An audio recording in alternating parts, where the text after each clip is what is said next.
Sorry, I missed one. I thought I had something else left. Paid SEM. I skipped it. Paid SEM is a little tricky. You gotta try to gauge what the other competitors are doing. So you look at your prices, or the industry bid, that is, and it's 191, and I was 185. Sort of, they looks like they overbid me a little bit here.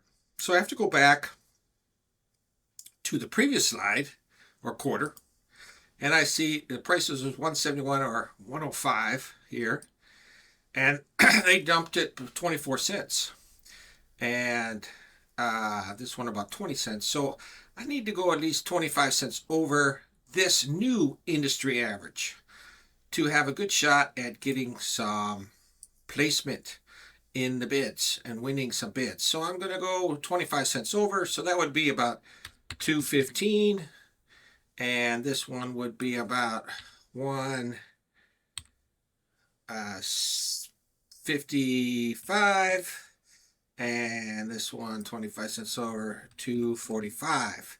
And I'm going to up the budget to 5,400. I can go now, and this one I can go to stayed at 600, and whoops, this one maybe I can go up to 4,800. Now that was for youth. For the other ones, it'll be different amounts. Like if I skip down to speed off in a competitive one, we see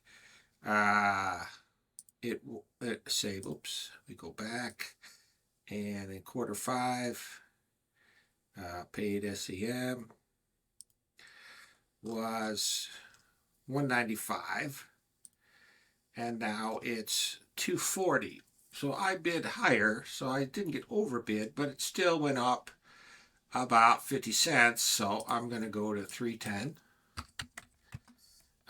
So this one's higher, a bigger jump.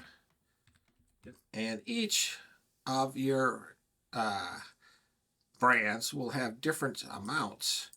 So this one I'm going to go about 230, and this one I'm going to go $3. And I'm going to bump up my bid again, 9,600 for this one. I mean my budget, and 1,800. I'm bumping up the budget, and this one is 7,800. Okay, so you got to check each one. It'll be different depending on what everybody bids and how much more you should go over the average maximum industry bid. And that concludes this supplemental video for quarter 6.